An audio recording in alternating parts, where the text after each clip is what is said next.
How do you practice self-care without feeling selfish? Well, here's my pithy answer, and then maybe we can talk about it a little bit, Randy. My pithy answer is self-care and selfish reside on opposite sides of our values.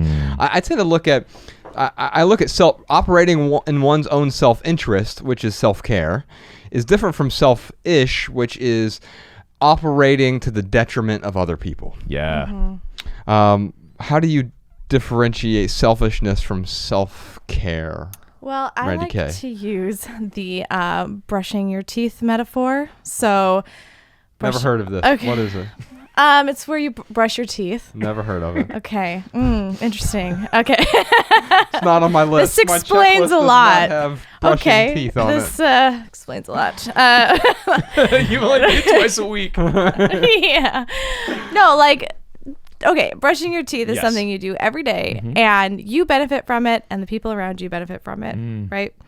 And so, do you feel guilty for brushing your teeth? No. Do you feel like you're being selfish? Like, this is really a new, like a great way of approaching these acts of self-care. Is it something that you need to do to benefit yourself, and it benefits those around you? And you can't fill from an empty cup, right? So, so I say my pithy answer is self-care is a daily brushing of the mind, body, and soul. Boom. Oh my goodness. How dare you come on here and outshine us.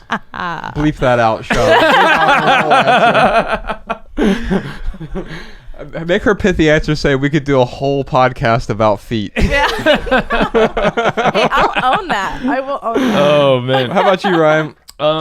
My pithy answer is to give your best to others. You must first give your best to yourself. And just to Josh's point, self-care, it only becomes selfish when it is a detriment to others. That's what you need to look at. If you are doing something for yourself and it's making someone else miserable, then maybe you want to look at that and be like, am I being selfish right now? But sometimes here's kind of the tricky part, right? Sometimes the self-care that we do, it does piss other people off. And that's their expectation. They have poor expectations. So we've got to be able to differentiate when someone has a poor expectation or if we're the ones that have a poor expectation. So that's, again, easier said than done, like most of the stuff we talk about. But the more you practice it, the better you get at it, for sure. Well, and the interesting thing about that too is sometimes self-care is a really, really hard decision. Like the more you develop a relationship with yourself, and I call it your inner wisdom, it can sometimes guide you down paths that are really hard. So it could be, getting a divorce, moving to a new place. That's also self-care. So we have to be ready to maybe make some tough calls sometimes. Yeah. So. Yeah, I think quite often the expectation thing can be so tricky because we don't want to let other people down. Right. But if I'm fulfilling other people's expectations by letting myself down, that's why I have that list of my own sort of self-care. These are all individual acts. That's right? a really good point.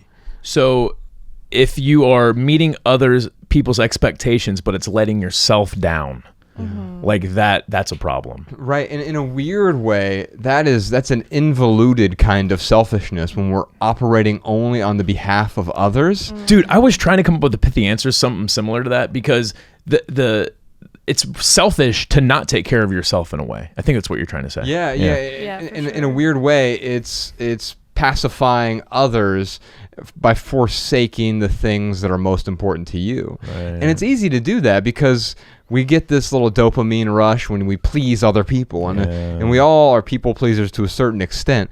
But I've realized that, you guys both know, so for those of you who don't know Randy and Ryan, they're the same person, actually. It's the first time I've ever I've only seen them in the same room once, and it's right now. I'm actually shocked you're not the same person. But they have the same personality and identical personalities and same sense of humor, and what I don't know what's going on right now. We're just connecting. I'm just alone. They were doing like the ET finger. No, I was double tapping her. Oh, you like her? Yes. I got it. Yeah. I was softly caressing. You were softly caressing my hand. I like that. All right, Keep going. We're the same person. Okay, what were you going to say, though? We're well, the same person. I was just going to say that I don't know where I was going with that, honestly.